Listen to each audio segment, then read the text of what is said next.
Assalamualaikum dan salam sejahtera. Kita bertemu lagi dalam PDPC kita Sains Tingkatan 5 ke SSM. Masih lagi dalam tema 1 iaitu penyelenggaraan dan kesinambungan hidup. Bab 1 mikroorganisma. Skil kita ialah 1.3 pencegahan dan rawatan penyakit yang disebabkan oleh mikroorganisma. Manakala SP kita di akhir pembelajaran, murid akan dapat yang pertama, menjelaskan konsep mencegah lebih baik daripada merawat penyakit yang dibawa oleh mikroorganisma. Dan yang kedua, menerangkan teknik aseptik dalam pengawalan penyebaran mikroorganisma. Tajuk ini kita akan lihat tentang pencegahan dan rawatan penyakit yang disebabkan oleh mikroorganisma. Selain mikroorganisma berfaedah, wujud juga mikroorganisma berbahaya yang dikenali sebagai patogen yang dapat menyebabkan penyakit kepada kita. Kita akan belajar berkenaan dengan teknik aseptik. Apakah teknik aseptik? Teknik aseptik merujuk kepada prosedur kesihatan yang dijalankan untuk menghalang jangkitan patogen atau menyingkirkan patogen yang sedia ada.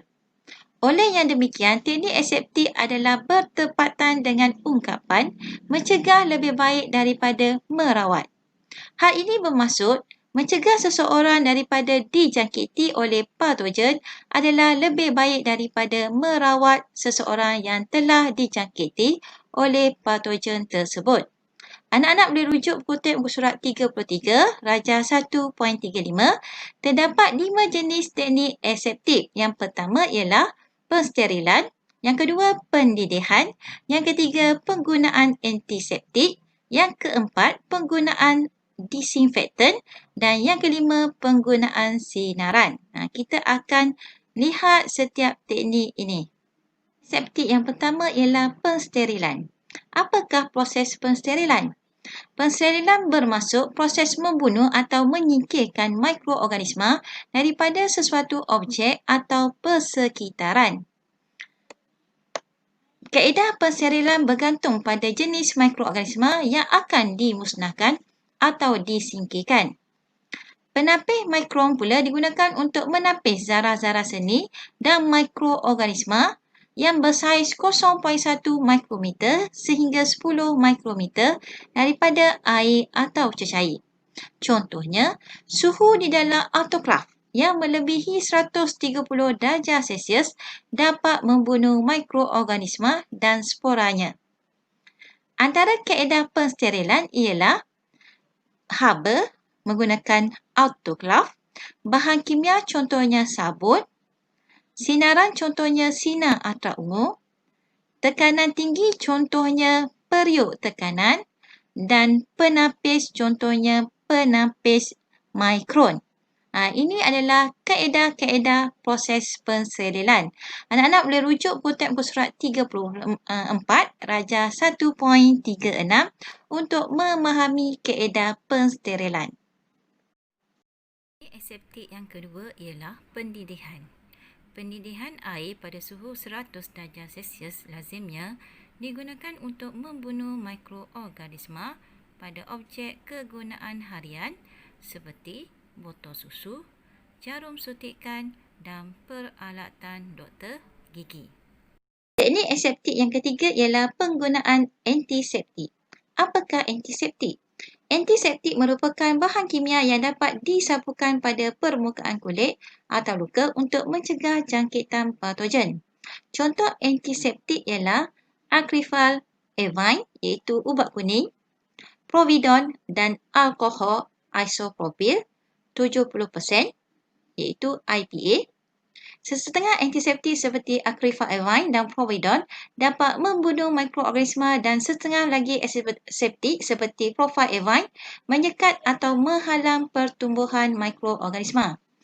Alkohol isopropyl 70% dapat digunakan sebagai antiseptik dan ejen pensterilan. Anak-anak boleh rujuk buku teks buku surat 35, gambar foto 1.1 menunjukkan jenis antiseptik yang disapu. Contohnya, acryflavine iaitu ubat kuning, Providon dan gambar yang ketiga, C, alkohol isopropyl 70%. Aseptik yang keempat ialah disinfektan. Apakah disinfektan? Disinfektan merupakan bahan kimia yang digunakan pada benda bukan hidup seperti cadar, tandas dan kolam renang untuk membunuh mikroorganisma terutamanya patogen. Disinfektan tidak sesuai digunakan pada kulit atau luka. Contoh disinfektan yang lazim digunakan dalam kehidupan harian ialah bahan peluntur, hidrogen peroksida dan cecair klorin. Anak-anak boleh rujuk buku teks muka surat 35. Gambar foto 1.12 menunjukkan pelbagai jenis disinfektan. Gambar A ialah bahan peluntur, B hidrogen peroksida dan C cecair klorin. Teknik aseptik yang kelima ialah sinaran. Sinaran mengayon seperti sinar ultraviolet, sinar X dan sinar gamma dapat digunakan untuk membunuh mikroorganisma. Sinaran-sinaran ini menembusi ke dalam sel mikroorganisma dan memusnahkannya. Sebagai contoh, sinar ultraviolet digunakan untuk membunuh mikroorganisma di dalam bilik bedah. Seterusnya kita belajar tentang antibiotik. Apakah antibiotik? Antibiotik adalah ubat yang digunakan untuk merawat jangkitan yang disebabkan oleh bakteria. Antibiotik tidak berkesan terhadap jangkitan virus seperti demam biasa, selsema dan juga batuk. Apakah kerintangan antibiotik? Kerintangan antibiotik berlaku apabila antibiotik hilang keupayaan untuk membunuh bakteria. Oleh itu, antibiotik tidak lagi berkesan untuk merawat jangkitan bakteria. Punca berlakunya kerintangan antibiotik ialah yang pertama, penggunaan antibiotik yang berlebihan. Yang kedua, penggunaan antibiotik yang tidak tepat. Contohnya, merawat jangkitan yang disebabkan oleh virus seperti sakit tekak, demam, selsema dan batuk biasa dengan antibiotik. Dan yang ketiga, tidak mengambil antibiotik dalam tempoh yang ditetapkan. Bahayakah proses kerintangan antibiotik ini? Bahaya, ya, kerana kerintangan antibiotik akan menyebabkan kita mudah terdedah kepada lebih banyak lagi penyakit. Untuk memahami lagi tentang antibiotik, anak-anak boleh rujuk buku teks muka surat 36. Rajah 1.37 menerangkan, menunjukkan poster apakah antibiotik. Anak-anak boleh belajar daripada poster ini. Yang terakhir kita akan belajar tentang kaedah rawatan penyakit-penyakit bagi penyakit tertentu. Penyakit yang pertama ialah pneumonia yang disebabkan oleh bakteria Streptococcus pneumonia. Okey. Cara kaedah untuk merawat penyakit ini ialah dengan mengambil antibiotik seperti penicillin. Contoh penyakit-penyakit yang kedua ialah athlete's foot. Athlete's foot ini disebabkan oleh fungi yang diberi nama sebagai Trichophyton rubrum dan penyakit ini boleh dirawat dengan mengambil antifungi seperti chlorotrimazole.